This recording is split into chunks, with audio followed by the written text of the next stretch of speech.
முன்னோர்கள் சொன்னார்கள் அது ஒன்றும் பொய்யல்ல மரணத்தை போல் இங்கே வேறேதும் மெய்யல்ல நாம் போகும் வழி கண்டு சொல்ல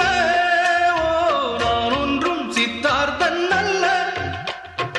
உடல் என்ன உயிர் என்ன உறவென்ன உலகென்ன விதி என்ன விடை என்ன மனமே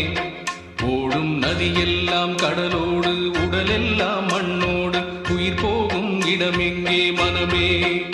இந்த வாழ்க்கை வாடிக்கை இது வாழ வேடிக்கை இன்பம் தேடி வாழும் ஜீவன் எல்லாம் தவிக்குது துடிக்குது உடல் என்ன உயிர் என்ன உறவென்ன